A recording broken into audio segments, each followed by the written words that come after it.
Good afternoon to all of you. I'm welcoming you back post lunch. I'm sure you would have all enjoyed the pre-lunch session. I would really say scintillating with some of the guest speakers and great takeaways on some of the trending themes of supply chain. So we got some more interesting sessions coming up post lunch. The first one is on evergreen area forecasts. Forecasts in supply chain, there is always a contentious debate whether it's a right or wrong. And we have seen a lot of organizations trying to move around from that and without really abandoning it. So I'm not sure whether it's a right or wrong. And we have got the experts to speak on that. I would like to welcome Neeraj Goyal from Mars, Harish Lade from Asian Paints, Anish Basu from Berger, and Sanjay Kachare from Kimberly. These are the speakers who are going to be part of this discussion. And it's over to Neeraj.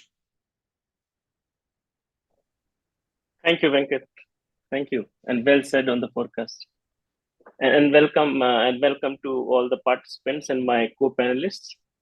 And I was when I was thinking about this topic, you guys hear me, right? Venkat, you can hear me well? Yeah. Okay.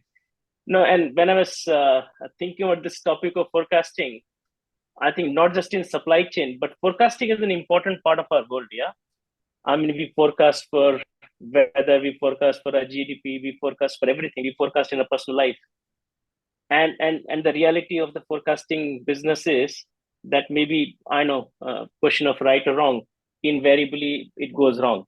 Yeah, but still, I think we'll have to find a way to predict the forecast as accurately as possible, and if not, then how do we work with the forecast which is available with us? I think that's the perennial dilemma which all of us have it. And while it's I will not talk about the bigger world issues. We are in the supply chain business, and we have a very esteemed, let's say, my industry colleagues with me, and we'll take their opinion on how they look at the forecast and how they do the best with what is available. So welcome once again. And to start the conversation, I think my first question is to Anish. If I may take the liberty to start with you, Anish. Yeah. Yeah, sure. So thanks. So what are the biggest challenges which you face in creating the forecasts, and also just build on how do you overcome those challenges, or how can we overcome those challenges? Yeah, thanks, Neeraj. So, I think the biggest part over here is that we have to keep in mind it's just a forecast. Okay, so it's a number. We all, it's there will be variations with the actuals. So that is where the biggest, the mindset challenge probably arises. People think that, the forecast has to be, quite near to the actuals, which doesn't happen in that way. Okay, there will be errors. There will be MAPE that we call. Okay, and the MAPE will vary. It will vary depending upon various factors. Okay, as you rightly pointed out, there are various reasons for this. We don't have even the mandate and probably the time period to reflect upon all the areas, but some of those maybe is the market share at the companies, the locality and the geographical market shares. Another aspect is the SKU mix. That's another very important aspects. How the brand extensions and the brands are present, very price points, and how close they are to each others. So that also affects. Another one of the very biggest issues in case of paints, or we say a reason in case of paint industry, is also the trade incentives. So trade incentives in a there will be trade incentives in India in the consumer industry, maybe other parts of the world also. But the way we give the trade incentives and how it is managed and how it is provided. For example, whether for what period of the month it is being given. Then probably the quantum and how the quantum varies from time to time. So all these things will, and if they are not actually accounted for in the S&OP cycles, then it will have differences. So these are some of the very basic blocks of why we have variances. And obviously our industry more or less is having moving towards that mutual fund adage, past performances cannot be taken as guaranteed for the future ones. So history itself doesn't make any, big, our stat forecasts are always based on history. But, though we can have a collaborative method or an approach as well as SNOP cycles, but still there would be issues. One of the biggest way of taking into account is that, have a proper SNOP cycle and a collaborative approach in which all the stakeholders, including the marketing and the sales, is completely taken in, and they are adequately trained and motivated to provide, give thoughtful inputs into it. We have seen benefits in our case in that way. Okay, so there are many other ways, depends upon industry to industry, case to case. So yeah, Neeraj, I think it answers, dwells upon at least some parts of your question. No, thanks, Anish. Very well captured. And if I go to Sanjay now, and maybe similar question, Sanjay, but maybe more reflection on, in your experience, what are the biggest forecasting mistakes which we do? And I know if you have an example from an experience where things actually went wrong and why, and maybe just reflect on maybe similar question, challenges, mistake, and then what have we done to overcome or correct that situation? Sure. Thanks, Neeraj. I hope you can hear me well. Yep, we can. Yes. Okay. So thank you for inviting me to this panel, and this is a subject which never ends. And I think it's like looking into a crystal ball and telling that what you are going to sell. For me, I think if I have to summarize it, I will say that demand forecasting or forecasting as a process is very, very tedious. And I think it has got multiple stages. It starts with how you're maintaining your historical data, whether your historical data actually reflects the events that you have gone through, the category that you are working in. Different categories are at a different stage of their execution. And if your category is on to the go, if you're growing at say 20+% kind of growth CAGR, then absolutely, I think the way you apply the principles of forecasting to that category versus a steady state category like a soap or a detergent would be very, very different. I think a third one is how do you classify your business? Some of it Anish just mentioned. That how do you make sure that your regions, your products, and the various offerings that you have for as a consumer promotion or a customer promotion also have a lot of impact on the way you forecast or the forecast actually when you try to execute. I think given it's a process and there are multiple stakeholders, the first and the most important thing which is necessary is the knowledge of this process by multiple stakeholders. If your system if it is not mature, then the kind of inputs that you might get at a various stages of this forecasting process might be wrong, and you end up in making mistakes. For example, when you look at you also use forecasting for adding a capacity in your system. Okay, so when you look at your long-term projections, and if you if the right plans are not in place, probably then you end up in making some kind of assumptions which will make you either add a lot of capacity or you end up in having a shortfall of capacity. And we have seen both happening in multiple years. The second part is knowing the macro and the micro data points or the things that will impact your business and your category. I'll take an example of COVID here. Like in the first year of COVID, when in 2020 March, when the COVID hit India, a lot of people felt that I think the online channels will do a great job because people don't have to travel and they will get all the the products at home. Okay, but I think in eventual time, it actually came out that the GT or the general trade did a great job in supporting consumers versus all the online channels struggle for a year before they actually could find out the way to operate in COVID scenario. So I think, assuming that, these macro changes, how will impact you, makes a big, impact on how you deal with, the forecasting and the errors coming out of it. Okay, I think, in my opinion, there are no ways to deal with it, but to make sure that you are ready for that. Okay, you build enough flexibility in your backend, to deal with these kind of a challenges. But there are some micro events which you definitely can, work very well on.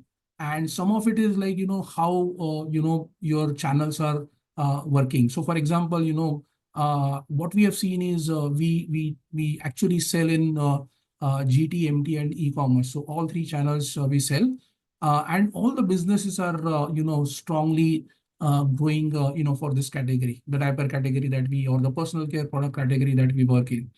What happens actually is the way you apply the principles of forecasting to general trade versus modern trade and to the e-commerce, completely differs.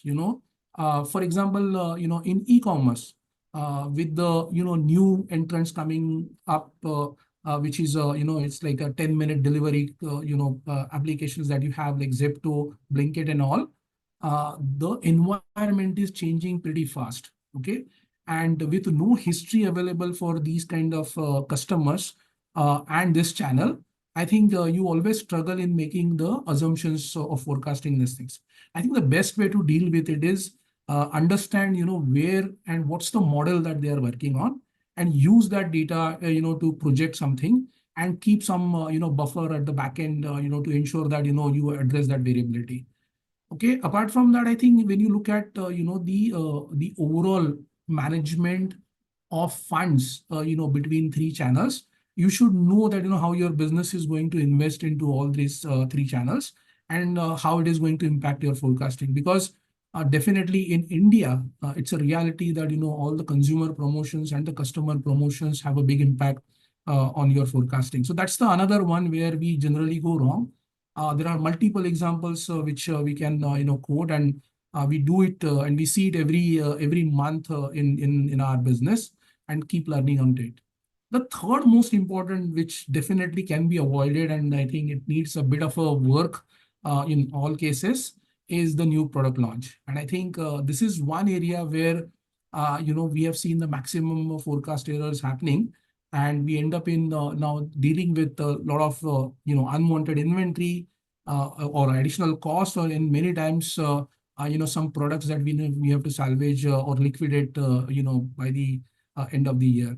And I think that is where we can do a good job.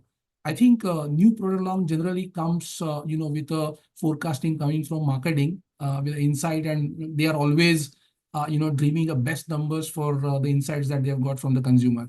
And I think that is what you as a as a custodian of forecast process should understand very well, that how much of that has got a dream in it, and how much is the reality.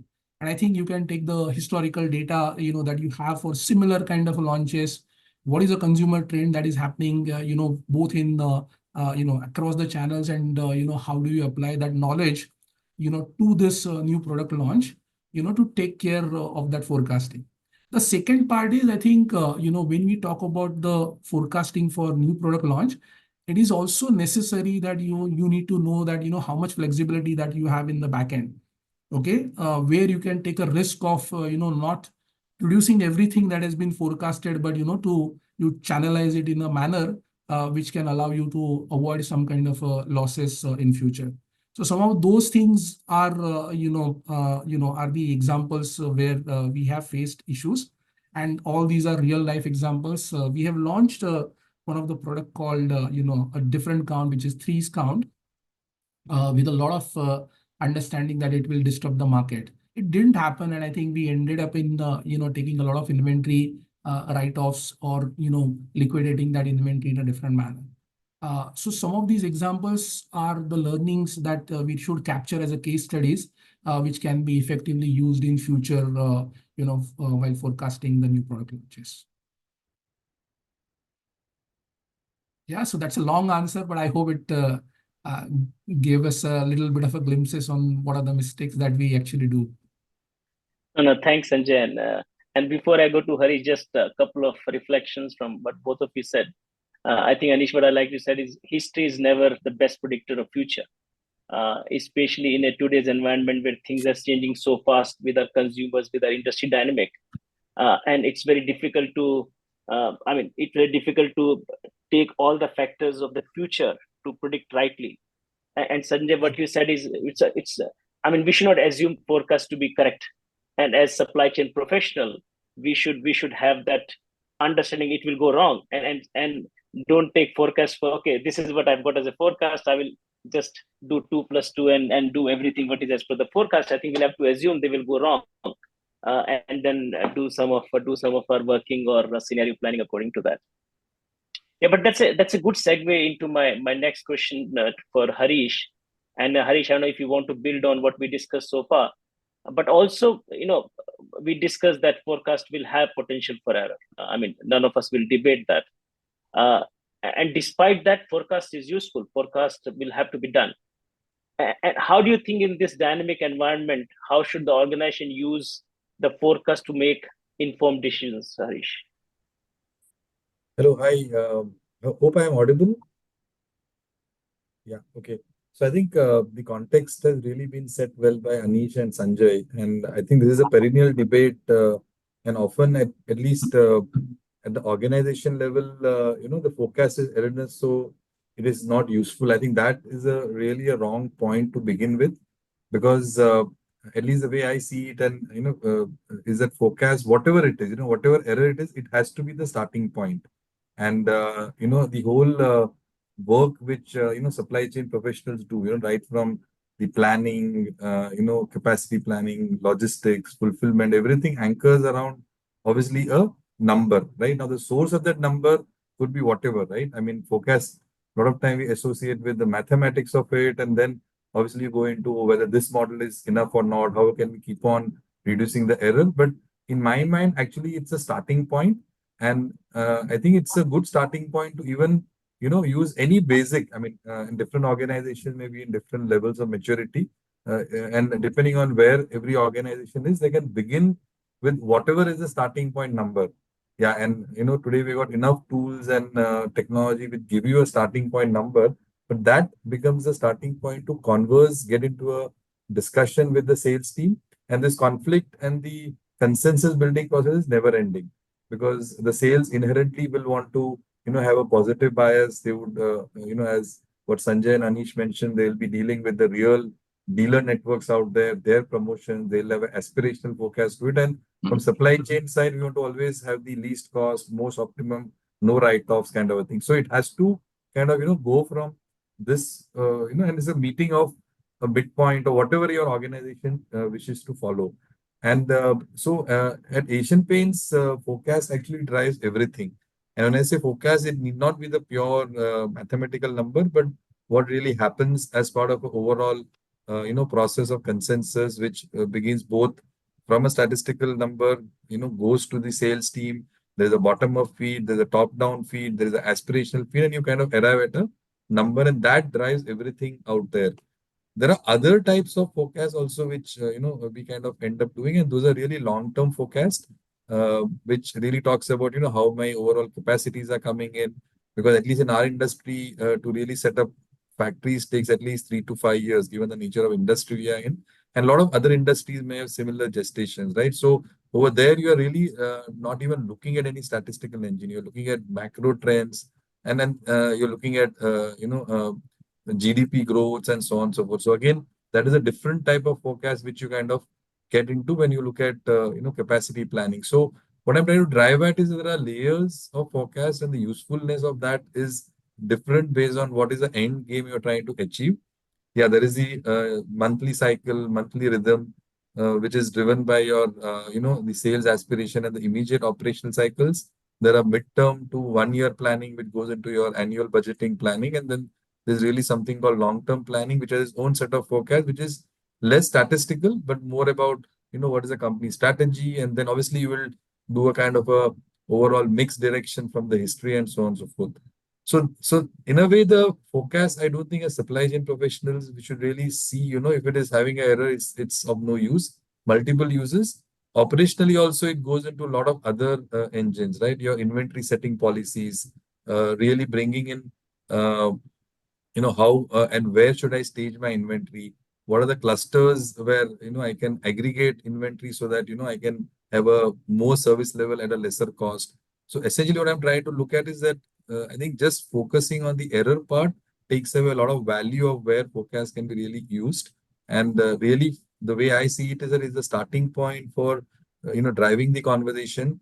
A lot of it also has to do with, how your organization is structured, who owns the the MAPEs or the error kind of KPIs over here. In Asian Paints, it is owned by the distribution function, and what we have built is we've actually located a few of our teams close with the divisional team, so that they actually are sitting with the divisional managers and understanding what's on ground. So yeah, the statistical number is a starting point, but then they will engage, bring in certain market insights. In some of the mature division, they actually become a trusted advisor to our sales team, because somehow even the divisional manager gets some numbers bottom up, but some outliers, etc., are kind of flagged off. So it's a kind of an overall both an analytics and a statistical approach, which we kind of end up taking. Yeah, there are a lot of other nuances we can always get into, and the team looks at factors, causal factors, and all of that, which brings out, more advisory role to our sales team as well. So I think there are many, many dimensions from which we can look at, the forecasting and the whole consistent planning process. Now, if I want to leave everybody with a kind of a interesting tidbit, right, and maybe the supply professionals will love it. Historically, after we have implemented any statistical tool over the last maybe 1 decade, one thing is that the statistical errors are always lesser than what the team gives back, right? So for whatever it is worth, even the statistical number is at times much better, and we have plotted it over last 1 decade. It's always the case. So I think there are huge, I would say, advantages of running any kind of process, and I think you have to build that maturity as you kind of go up in the organization, in the sense how the process seeds in and how everybody adopts to it. So that's the way I would look at the usefulness part of it. Thanks, Harish. And I was reflecting on your point about the usefulness of forecast. I mean, just as a follow-up question for you, Harish. Let's say uh, when you work with the business leaders or anybody in the organization, right? And this I'm talking more from a stakeholder management point of view. They expect forecast to be reliable. Yeah. Then how do we communicate to them and make sure that they don't harp, harp so much on the reliability part of it and expect forecast to be inherently unreliable depending on what happens in the marketplace, right? So how do you deal with that right now? So I think at least at the stakeholder level, and let's say you talk about the head of sales, they are actually looking at macro numbers. So I think the biggest alignment happens that, okay, in this division, I want to achieve this growth, and this is the overall number. And I think in all our industries, FMCG, paint, I think the number of SKUs are mind-boggling. So I think the conversation always goes, at the top level, will definitely respect the number which the stakeholder gives. But once you give the top level number, okay, how do I percolate it down to the individual SKUs, individual geographies at the different cuts? I think we really say, leave that to the engine, because that will always do a better job at, yeah, and then you kind of also segregate and say, okay, let's look at, our top 1,500 predictable SKUs, so there, I mean, with math and with KPI, you can clearly show that, our MAPEs are much better. Yeah, on the new products front is a prerogative of the marketing team, because they really want to seed certain things. They want to give maybe extra discount and so on and so forth, right? So I think in all cases, it's all about the conversation and alignment. And at least at the top level, we always respect, even if there is a good amount of, I would say, positive bias, we would still say, okay, we'll go with your number. But at the population, we'll kind of always respect the engine and the statistics. Some of the other things which we have done, right, to kind of build that kind of engagement is that, okay, at a, I would say, a month sales plan level, or the, the sales team KPIs, let it be whatever they are, but from supply chain, we always do more and more mid-month corrections. Okay, so we kind of, use some of that to, do, let's say, delayed deployment. You just keep holding the inventory much upstream and say that, okay, we see that, okay, there is maybe a very positive bias. okay, we'll produce it because production has its own lead time, but you hold it upstream in some of the regional warehouses or distribution centers and keep doing delayed deployment. So, and a lot of tools are there which will allow us to kind of do those mid-month corrections. We have really seen good benefit in terms of increasing service level, but still keeping the inventory very low despite the range going up, right? So I think uh, at the end of the day, what do the stakeholder wants? They want that supply chain should give me the order fill rates, and insofar as that happens, yeah, the other stakeholder is the finance guys who will, I think what Sanjay mentioned, right, write-offs. I think in new products, that is a problem where there is always the issue of how much we end up writing off because the product doesn't work the way it works. So I think the biggest challenge only happens as far as as far as we have seen in the new products area, where really onboarding stakeholders always becomes a battle. But I think in the ongoing, I would say around 80% of the business, some of this is how we kind of navigate the conversation with the stakeholders. No, thanks, Harish. Well said. And Sanjay, if I come to you now, and as we are reflecting on the error potential of forecast, then do you think is the true value of forecasting is predicting the future right, or should we be helping the organization prepare for a range of possibility? Let's say scenario planning, right? Where do you think the real value lies for forecasting? Absolutely the second one, Neeraj. There is no way you can, or anyone can predict, the future well, using either a mathematical tool or having a conversation with the stakeholders, where everyone has their own set of challenges to deal with.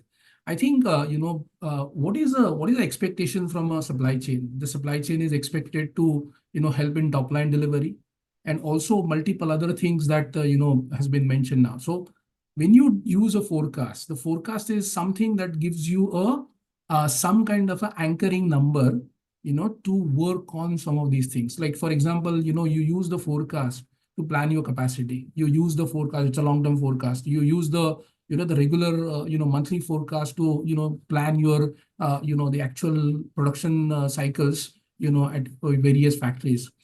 But the ultimate goal of forecasting should be for any business, and that's where IBP, SNOP processes are actually targeting now, is not to check the supply chain efficiency, but to ensure that we do not have the top line losses. And actually, we also help the bottom line. How? By not having the additional inventories, not ending up in having a liquidation later on, also managing the cost, cost of manufacturing and cost of distributing the products at the right point of time. Because, a wrong forecast can lead to a lot of cost escalations, either for getting the raw material or sourcing, as well as distributing the product at the last minute. And also, avoid some kind of challenges in the market. What is happening right now in the businesses, and especially FMCG businesses, I think your customers are very, very demanding. They clearly say that we will not be able to forecast the business well. In e-commerce or even in modern trade, what is going on is it depends on all the customer pull. So now, if you have to deal with that pull, you also have to ensure that whether your ability in the supply chain to manage the variability is there or not. And I think that is where this forecasting has to be used. Okay, this forecasting will help you to build various scenarios based on your historical performance, based on the ability of your teams to deliver the numbers, and also ability of your actual communication, marketing, and everything that you do to sell the product to the consumer. Having said that, when you use the forecasting in a manner to ensure that all these things are delivered and build the scenarios, what I've seen is most of the time the output that you're getting is actually the right output. As Harish said, that the statistical forecast that you always get building the scenarios is always the right forecast that we have seen. 90% of the time in our case, we have seen that you end up in doing that kind of a number. I think the bigger challenge that we have is, while we build this scenario, which is the scenario that you will follow? Okay, because I think at the end of the day, I think once the forecast number is given, the sales is under impression that you will get everything that is possible, and out of 1,000 SKUs, maybe they will sell 10 SKUs which are oversold. They will get that number to meet the overall top line. I think dealing with this kind of a situation is the biggest challenge, and I think using your forecasting method, to build the right scenarios and then follow the right one or in between is something that is very important. So what we do in our case, what we do is we look at the capacity. So whether the capacity is enough to handle the forecast, how is what is the distribution cycle looking like? What is the time management that we have to do to ensure that, to address any kind of a variability, and then plan your capacities, to deliver the product. I think that is what is helping us to avoid, the write-offs, the losses, or, overproduction, while ensuring that, we address the variability up to around, 15 to 20% on an average in dealing with, this channel requirements. Thanks, Sanjay. Thank you. And Anish, if I may come back to you again, I think we spoke about variability, we spoke about possibilities, scenario planning. What is the role of forecasting you see in companies to be more agile and adaptable in this dynamic marketplace? How can forecasting play that role for the companies? Yeah, right. So, Neeraj, I'd like to first and foremost build upon what Harish said, that tidbit part of his. For our case also, if it may probably help our supply chain peers who are in this forum today. In our case also, for last 5 years, from when we had done an end-to-end digital implementation, we are on a process and tool. So we had seen that our the forecast of A and B category, or AX and BY, means basically the stable products forecast gives a better accuracy than the consensus forecast. So, and it's across everywhere, across market share. Okay, so it's a very important thing that to understand that that could be a very important starting point, and we should give it due importance. So that's an important part.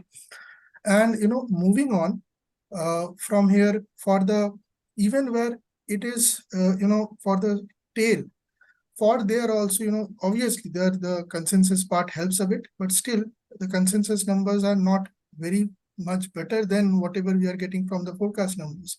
So it has its merits. Obviously, it's a starting point. We have to build upon it. And basically, in order to be agile, there are 3-4 parts that we do in Berger. First and foremost is we had learned with time that the S&OP cycles has to be brought down. So we have previous S&OP cycles were 4 weeks or a month. We have now brought it to 2 weeks.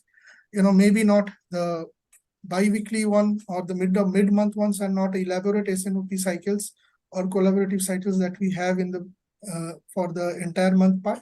But what happens is that we keep on taking into account the various mid-month plan changes. We have our team members working directly with the various sales leaders and get into account what is happening. For example, if a particular product range or product category for a particular geography has sold off more, or percentage of sales is more than what it should have achieved by that particular time period, then there are process and S&OPs that has been defined to take care of those cycles. That has been very helpful. Probably Harish was also referring to it as well, but it has been very helpful for us. So you have to have, so these systems and tools actually helps you to do all those things also. There are levers present. If it is not, you can, if the maturity cycle of the organization is not that high, in that case also you can have levers built on whatever legacy systems that are there. It is completely doable and not very high-tech thing as well. Another thing is that, what has helped us is that, having the highest level of aggregation means we are trying to put and have the stock deployed wherever you are producing it and holding it back. As Harish was referring it also, in all our newer plants, we are having bigger warehouses, ASRS systems, so that, it helps a lot in case of basically the tail. So for us, the tail is high. So it's almost last 5-6% of the sales is contributed by 30-40% of our tail SKUs. So that has helped us in order to, for the inventory rationalization. And that's for day-to-day operations, for monthly operations, but for long-term planning and all those things, forecast is basically macro, and we keep to that. And there are over there also there are tools that can be used, but more than tools, it's basically the the heads of the departments has to put their mind into, because rightly pointed out, it takes about at least 4 to 5 years from the planning stage and the plant going online. So that's area we have suffered sometimes over here. So right now we had seen that we had to depend on the forecast, and there are ways and means of doing it. May not be as digitally suave as in your regular cycles, but overall there are ways, means you can utilize the same type of forecast numbers for there. There is also another, for us, generally it would be for any other paint company also, almost 40% of our basket is import based. So, and the import geographies varies from the US to European Union to Southeast Asia, China, everywhere. So, the midterm forecast helps a lot. So those has to be done for various reasons, midterm and long term, for hedging also, for various aspects. And that can be, the forecast can actually give a big help in terms of taking quantitative actions in what to do and how to do. Yeah. Thanks. No, thanks, Anish. And it reminded me of COVID, right? Where we used the forecast or the scenario planning to be as agile and adaptable as possible. I mean, we were changing plans on the go, and that was a perfect example of not having all the right information for the forecasting, but still being very agile and adaptable in that environment, right? Oh, great. Yeah, Thanks, Anish. Yeah, for us also, the mid-month corrections and all those things started from the COVID. It has taught us a lot. Correct. Absolutely. All of us learned through that experience. Yeah, I think, and if I were to fast forward and think about the future, Harish, yeah, I mean, with so much happening now in the data digitization space, yeah, so technology, data, digitization, there's a lot evolving around us. And in that environment, how do you see the forecast, future of forecasting, right? How do you, with the new technologies, with the new data digital approach, how will we use them to make better forecasting or better decisions in future? So I think it's a given, right, that with three things happening, which is all these IoT, sensor, real-time information coming in from your sales point of sales, complete track and trace, plus the ability of getting big data into your own whatever data lakes to get a lot of causal factors which are probably not even within your environment, but also extraneous environment. Then the ability of some of these models which can understand textual information, right? Then maybe categorizing it, or ability to get in syndicated weather data. So I think in terms of the opportunity of getting data, I think now it has become limitless. The second thing obviously is the availability of compute power is a given, right, with all this cloud, etc. So I think in terms of having the resources at hand, the future can always be envisaged that, oh, with more data, I'll become more accurate and all that. But at times, at least, it's also the other side of the coin that in a lot of time, it also brings a lot of nervousness into the system. So idea is to balance both, the availability of data, compute with, what you're going to really do with that kind of a real-time responsiveness, right? So, yes, I think the technology will be at our disposal. Some of the things really are doable, which is really shifting from, this causal modeling has become very, very accessible because, the data about various causal, whether it's, events, like festivals or some of the other weather data, all of that can be channelized. But one thing which is really working for us is this whole usage of the machine learning models, because earlier we used to have our forecast team kind of, look at, what are the clusters of SKUs based on their characteristics, product characteristics, and so on and so forth. And human mind will be limited to maybe handling maybe 10 variables. Today, with the availability of machine learning models, what we have done is to kind of throw the data at the engine, and they will kind of, auto create some of the clusters. So some of that has helped us fine tune, which models we apply, what are those like clusters of SKUs and regions, so that we can really apply a more and more nuanced, forecasting algorithm. Earlier, you would probably have, probably a one algorithm suiting a set of SKUs. Now you are doing more and more of those granular kind of a thing, and all that is doable very easily because all the tools are kind of there. So I think what I feel is that from technology lens and with this AI, ML, and the availability of so many models, the opportunity is huge. But I would really urge that the teams balance that with what you really want to accomplish with that, and not really create a very nervous kind of a supply chain system, because for us, or I think anywhere you do focus, it will drive rest of the backward cycles, and that can create a lot of whiplash across the supply chain. It is other stakeholders, upstream supply chain get impacted. So I think a balance has to be done when we really use some of these modern algorithms and real time data to kind of make your decisions. So I would kind of put it that way.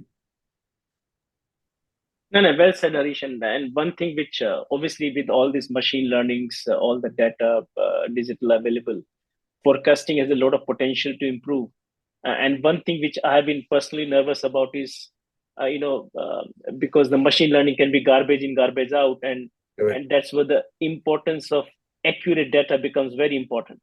And with so much of abundance of data, I mean, the system can get lost, and it's like too much of automation. Unless you know where you're doing the right things, you may actually end up doing wrong thing. Yeah, so that's a balance, to very frank, which we need to create. Yeah. But I would like to comment from, sorry, Harish, you can say something. Yeah. No. I mean, I agree. I think that's to be balanced. Yeah. No, and since it's an interesting space, I would want a comment from both Anish and Sanjay also, maybe starting with Anish, you, and then Sanjay, on what do you think about this future of forecasting? Yeah, any builds from whatever you have heard so far, or any experience or comments you want to make? Yeah, so the first and foremost, forecast means that the point I started with, it has to be clear in mind, and the mindset has to be there. Those are not, that will be 100% accurate from there on, and trying to understand, what are the areas of concern and how it can be tackled. So there, and based on that, along with forecast. So forecast, as rightly pointed out by both you and Harish, there are, processes and systems and tools available, and technology will improve and things will put in, and with more and more AI and ML coming in, things will improve to a certain extent. But end of the day, it will be also, because one has to be, cognizant of the factor that a very important part in the entire cog of supply chain is also supply planning. So that has to be, in sync, and forecast is will take to a certain extent only. From there, it will be the supply planning and the techniques and the SOPs that is being put in, which actually will finally be the end game of your, fulfilling the entire demand. Okay. So, in very, near future, we don't see that there would be huge such changes that, the rest of the things will, whatever we are doing now, will completely change. But, as I was saying, that forecast till now, what we are doing, if we keep on working, I'll just put in a example. Harish was referring to we had find out in our latest sort of tests and figures that the Python library has come up with some robust algorithms where the MAPE is reducing in certain cases. So that's another important fact also. So I think these things will come in. Forecast will improve through various ways and means. But at the same time, as a supply chain professional, we have to keep in mind the supply planning angle also, which will give the final satisfaction figures. Thanks, Anish. Sanjay, any reflections? Yes, I think I'll handle, or I'll answer it in a little different manner, which is true for FMCG industries. We sell in all three channels, and all three channels are different. Okay, so I think the first thing which probably is going to happen in future is I think as the balance of these channels, how much we sell in general trade versus e-commerce changes, I think we should be very, very flexible in changing our forecasting methods, and that is where this AI and other tools are going to help. Because I think for a general trade, while the good amount of historical data helps, and then the changes are quite slow versus the more of dynamics that you see in online channels. Because in online channels, even if if you look at the last 3 months trend, sometimes they don't hold good for what's happening right now or going to happen in future. Because of this constant change of way people shop, and also the way you end up in dealing with the forecast. I think that's one area where the AI tools are going to help. There are a lot of research happening, and we have seen some good results coming out of some of the systems that we use, where actually you are able to predict what are the challenges that are coming up, or what could be the next level of understanding that you need to have about that particular channel or the customer level. Let me give you an example. So now if you look at the online channels, there are multiple big days that there are. Okay, it's an induced sale that they do on these dates, which spike up your sale in a manner which is not logical in case of any historical data. Now, how do you deal with these incidences versus the natural trend of growth or the organic growth that you're targeting? I think this is where these AI tools are going to help very well, which is not possible otherwise, in any kind of algorithm that is historically available for this forecasting. That's one. While we do that, I think there is a lot of understanding that we still have to gather about the changing trend because of the consumer trends that are changing. And that is something which is probably not yet been fully accommodated in some of these AI tools. And that is very, very category specific, very business specific, very region specific, very product specific. And hence, I think, some of those things, how companies using the AI tools, to use that data or incorporate that data points into your forecasting is going to definitely help us, in our future. The third thing that I will say is, where these AI tools and other things can help is in terms of, because in current scenario, all the changes that you're planning has a life of almost not more than 2 to 3 years. And, for us, where the category is quite, innovation intensive, people expect, the new products every second or third year. I think how do you plan your capacities is something that is going to be very, very important. And I think using some of these AI tools to project the financial models for the future in terms of, if you invest in this capacity now, what is that you're going to gain in this business for next 2 years is something where we are using, some of these tools and will be using some of these tools in future. Okay, so I think I feel very, very, good that, some of these tools can help us in predicting that, because otherwise it is a more of an error that we are dealing with and more of anxiety that we are dealing with. No, thanks, Sanjay. Thank you. And maybe just as we come to the end of this discussion, I mean, the question which was there, whether forecasts are always right or wrong. I think while the answer may vary depending on the organization, depending on the industry, but if I may say, it's a forecasting is sort of necessary evil, right? You have no way other than to forecast. As Harish mentioned in the beginning, forecast will always be the starting point. I think what we need to do as supply chain professional is to get the forecast as accurate as possible, do some bit of scenario planning, and make sure that we use it in the best way possible, because there's no other way. Yeah, and the future looks brighter. I think future, as we get a lot of real-time data, accurate data, a lot of machine learning, that engine help will be there, which will make this forecasting business far more accurate, far more reliable. But till then, I think we should continue to learn and make best use of what we have. Thank you. Yeah, Venkat, if there are any questions from the room. Yes, Neeraj, I will just posted it on the chat box for the participants to come up with any questions which they would like to ask. Let's hang on for a few minutes. If somebody is taking a lot of time to text, probably on their behalf, I'll shoot the first question. What is the forecast accuracy which you all consider in your FMCG vertical as respectable? You mean the number? Yeah. Okay, so I think anything around 60%, Venkatesh is the respectable forecast accuracy that you can start with. With online channels making a strong headway into your business, that seems to be a glorious number to achieve. So in FMCG, I think that's the situation. Okay, that's something And to. Yes, yes, Venkatesh, two people, the question, the forecast always right or wrong will vary who you ask that question, right?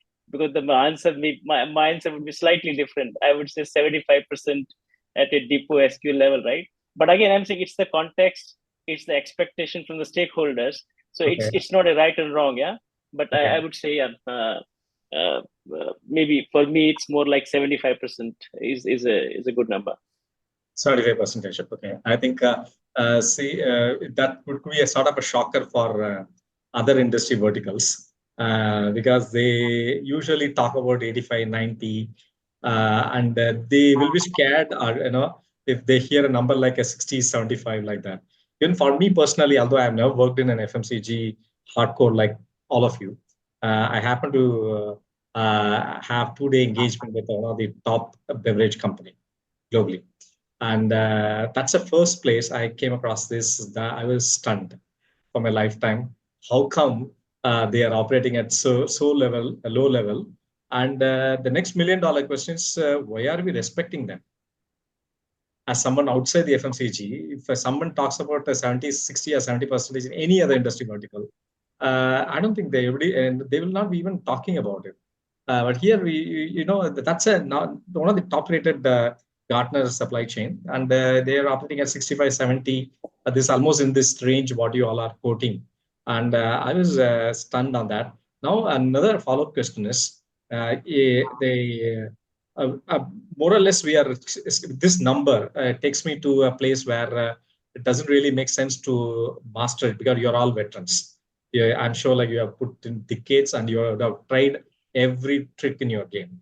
And despite all this, this is what you can see 60, 70, and nobody can make it upside down down the line. So instead of really working in the straight direction, is there a workaround one of the I may not be able to name the company. They try to make it as instead of 48 hours delivery, it's 24 hours delivery or 20 hours delivery anywhere. So what they say is the closer we are to the market, that means we are close to the realities, and that means we are eliminating many of the uncertainties, which is what forecasts are all meant for. And so is there any thought or anything you all have done in terms of time to market? So you don't really care, you don't master it, you don't waste your energy. And you say that today I'm able to make it available in, let's say, 5 hours. So can I make it in 2 hours or 3 hours? Any initiatives on that direction would be a lot of interest to us.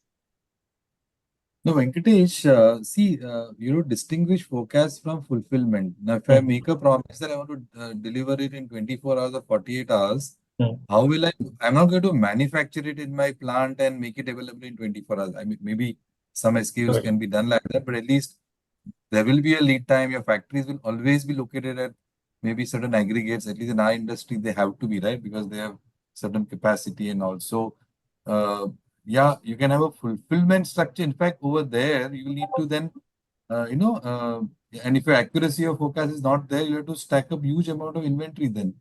Otherwise, your warehouse will kind of plummet. You'll make a promise, but you'll not be able to deliver because that SKU will never be there in the warehouse from which the demand is to be serviced. Yeah. Right. So I think the fulfillment problem and the forecasting problem, in a way, have to intertwine to determine your inventory level and the node from which service. Yes. So you Yes. can't say I'm going to do a 4-hour service, I'm near to the customer, so forecasting is irrelevant. In fact, it'll become that much more challenging to then, get that forecast right. Or you say, I don't care about working capital, I'll have infinite inventory. But somewhere, an absence of the forecast will lead to a cost in supply chain in terms of cost, right? So But can I put you it this can't way? shy away. Is In how that I would, case, you have a unless broad if I'm missing point on what they're trying to accomplish. Yeah. So if I may add something here, Yeah, sure. Venkatesh, I think, if you look at, say probably GT, MT and e-commerce, I think the question doesn't arise for general trade because you walk in and you have the product available. So it's a zero timeline. But I think in case of e-commerce, as you say that online channels, I think this is a question. And definitely, I think, this is one area where all the customers are trying to create their differentiation to the consumer that how they are going to serve them. And I think this is where the pressure is also coming back on the manufacturers or the brand owners, to make their products available, for consumers within 2 hours. And I think that variability in making that product available is a real challenge.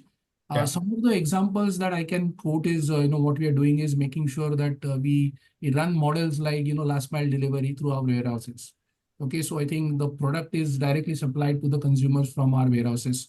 And we take that responsibility of packing it in a manner where the customer is actually want us to deliver that product to the consumer. So that's one model which allows us to, make the product available from our warehouse to their warehouse or to that center quickly. Even with the variability, you can maintain that inventory over there. And I think, the last mile delivery is taken care by the customers. And then that model helps us to reduce the actual lead time from, say, 48 hours to 24 hours. And that's a reality. In fact, some of the dark stores concept that has been used by Zeptos and Blinkits of the world, there also, we are trying to work out the models where, how you can, give the inventory in small trenches where, they can be, it can be made available to the consumer, in 10 minutes. So that's a harsh reality. It's a costly affair. In some cases, we have to deal with it because I think that's the only way, you can keep your consumers with you. Yeah, absolutely. And No, but just to Neeraj, Go on. go ahead. Yeah. No, just reflecting on 2 points, Venkat, which you said about the shock on the forecast accuracy. To verify, it's very, very organization specific. Yeah. I mean, you can have, I think Harish was mentioning, you will have the stable SKUs where the forecast accuracy be 90-95%. The reality in the CPG, there's so much of focus on innovation, new channels. Some of the other channels keeps on going wrong, and that's why the average forecast accuracy is what you get here. And to your point around fulfillment or, how do we deal with such forecast accuracy? Every solution comes at a slightly higher cost, which organizations are willing to, let's say, incur. You can keep your inventory upstream so that you can consolidate the errors, right? Your forecast accuracy at national level will be always better than the CFA level, right? So I don't keep inventory at the CFA, maybe I'll keep it more at the upstream so that I can use more of a replenishment model. Yeah, so I can react to the change faster. I can manufacture on the go, right? But if I keep the inventory at the central level, so there are different ways people leverage to then take care of this error, which could be very, very industry specific or organization specific. Yeah, correct. And there's a few questions in the chat box, I guess.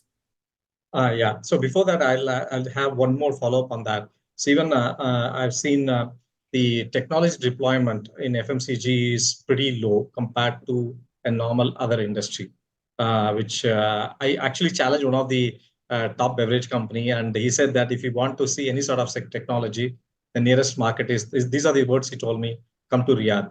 The customers are ready to pay there. And it is not that we can't put the technology in place, but the other way I look at it as a supply chain professional is with considering the volumes what you all are driving today, it's humongous, and also the complexities in the distribution. With like Harish said, we have multiple plants, so these are not easy. We don't see it normally in other industry verticals. So considering that, will it really make sense to have when I say a baseline technology, like it could be even now many places I myself seen without a barcode, and you may see that we are now fully equipped to drive without the barcode. but that is an accepted norm. Like in many of the other industry, like barcode is a basic thing, and people have started moving ahead of it. And also this, of course, I will agree in the sense like moving with boxes that everybody does. Instead of pallets, and only in India it happens, or in some of the low-cost countries you may see that. So these are something which always hits my thoughts. Like, can it be better? And you'll have your own explanations for that. For sure. And Venkat, if I may attempt, Yeah. I think COVID was in that sense a game changer. Now, most companies, if I talk about at least the multinational companies, and I'm saying most companies, I would say, are adopting technology at a pace you can't imagine. I think what you are saying is true for maybe what was two years back, or even it may be true even now, but it's changing very, very fast. Yeah. Oh, very good. I think a lot of focus on capturing the data real-time basis across the organizations. I think using end-to-end enterprise planning tool. It was being done in my previous company, where at a global level we were rolling out the enterprise planning tool. Yeah, and now in my current organization also we are rolling that out. So there's a lot of focus, not just in supply chain, across the value chain, on using data, digital, and technology. I think I can say from my experience, but I can look at my colleagues as well. Yeah, and one more observation. I mean, maybe tell me if it's wrong. Which my personal observation is like probably the FMCG industry has to break the sourcing of talent pool cycle. So what I've seen is the spool remains the same, and the companies also, you can easily see people go from A to B, B to C, C to D, and come back again to A, which is more prevalent in FMCG compared to any other industry. That probably, if something that can be done, because what I will be really interested to see is I've seen the benefits of people coming from non-industry vertical.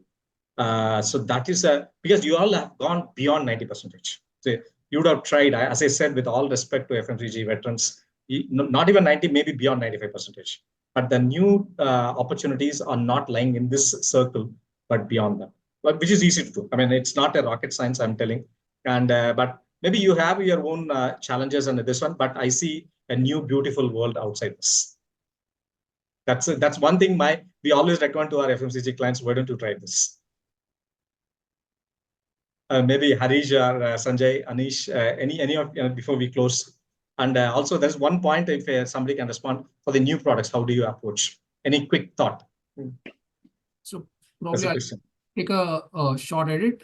I think for new product, as I mentioned, I think while the new product forecasting is actually commanded or forecasted by marketing because it's a new product and they have the insights. I think what you can actually do is to look at the similar kind of launches in past for your industry and how your performance was on those launches, and use that relevant data to correct the forecast or to measure the variability in that forecast. That's one. The second thing, as I said, is I think you need to know how flexible is your backend to handle the variability. And if you are comfortable in handling the variability at the at the front end at a later stage, probably you can take a decisions to to start with a lower forecast. If I have to put it in a very layman's language, start with a low forecast and then see that how the the product is trending, and then use your the flexibility in your manufacturing to build on if the product starts doing well. I think those are the two things which are extremely important for us to deal with this situation effectively. Excellent. Thank you very much. So, building from what Sanjay was saying, paint as an industry and we as a company had introduced lots of products in last 2-3 years. So the industry itself is probably changing a bit in that way, because it was a very, the NPD were a bit slow over here, but we had seen that changing rapidly for various reasons. So what we had found out is that, a gradual expansion through the geographies rather than a big bang approach, though it's a call of the sales and marketing most of the time, what we feel is that liaising between supply chain and marketing gives a very proper input, because what you can do is that you can take the learnings from geographies, how a particular product is behaving. Otherwise, it's just how you have to just model another product with a similar type of product so that your forecasts are there, and which can be wrong, completely wrong. So a gradual rollout helps, and the S&OP cycle or the planning cycle should be, what we have found out is completely different. We generally for new products now, along with sales, supply chain team liaisons and does in-depth customer level mapping. So what's the demand? That gives a better accuracy numbers in the long run. And obviously each and every NPD has a different life cycle stage. So in this, we try to actually do different things at the different, for example, our first 2 months, it is dealt in a different way. Next 2 months, probably first 2 months, marketing has more to say. Sales numbers, as we told that we do a different type of S&OP cycle. Next 2 months, we do something different. Post that, it generally fits into, again, you have better numbers in terms of forecast, stat forecast and all those things. But these, I think, it's a differentiated way in which it has to be treated at various aspects. Excellent. Thank you very much, Anish. And there is one last question. We have got left with 2 minutes. That's on the chat box, which they mentioned, like, how do you really plan a phase out? And considering that there is a new product launch, I'll first attempt from my side, then I will leave it to the FMCG veteran. Because this is not from the FMCG background, but although the question has been put to FMCG, from my IT hardware experience is like, one is we have a very clear roadmap for 1 to 2 years. And this is globally announced and people really pushing the brakes right from that place. And second is, suppose for some reason you are still stuck with that and the product launch date is anyway final. There can be no change. It is not just because that you have planned for those activities, but the competitors will be ahead of you. That will kill the entire market for you and you can never sell in that market. So what you do is you just dump it. Okay? Literally, probably at half the price or something like that. Or if it is not done in the domestic market, we look for the overseas market. We have no other choice except to do that. There's no medication or something like that. You have to just take the operation and just get rid of it. That's how we do it. So anyone can answer that. You're right, Venkat. It may not be that relevant in the FMCG space, because we do not have a in-out approach. We only have in, we have no out. Yeah? In, correct. And in our industry, the growth will always have one market which will have some good sales, so they'll never want to withdraw. But yeah, that's a different question. So you have to probably delay it, right? I mean, in case if you are stuck with the existing products and the new product is better than that. No, so I just said in CPG industry, it's slightly different, Venkat. First of all, and that's where portfolios are becoming complex, which leads to low forecast accuracy, right? Because our products are not competing with each other. Yeah, if you're competing, you obviously have to liquidate in whichever way possible.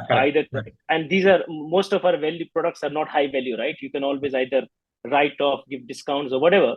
But I think I have hardly seen a situation where I have to finish one product and then launch a new product. It normally doesn't happen. Yeah. If it were to happen, then obviously you find out a way to exhaust it, which could be by deep discounting or which could be by even taking a write-off if that's how it is, right? So both ways are possible.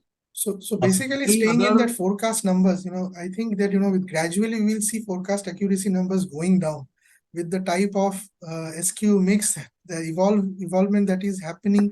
And, as Sanjay was also specifying, we see now, different types of SKUs, one for online, one for offline. Even, such things will be catching up with other industries also, and new mix and new introductions. So, while you were astounded by the numbers, Venkatesh, it should, those numbers is likely to go down further in near future. Excellent. And we have to live with it. Okay. Thank you so much, Neeraj, Harish, Sanjay, Anish, for the wonderful thoughts. I really know it is a gross injustice to limit the discussion for 1 hour. And probably we may need one day to talk about that. So you all bring in so much experience. And this is a topic everyone loves, in the supply chain, the forecasting. Okay, how do you really manage that? And still there are no answers for it. Okay, so that's what we conclude at this level. And I really appreciate the way you have managed to find your time. It's not easy, I know that. And we look forward to the next engagement, in the as soon as possible time. And thank you. And I leave you there to enjoy the rest of the weekend. Thanks, Venkat. Thanks, everyone. Thanks a lot. Thank you, everyone. Bye.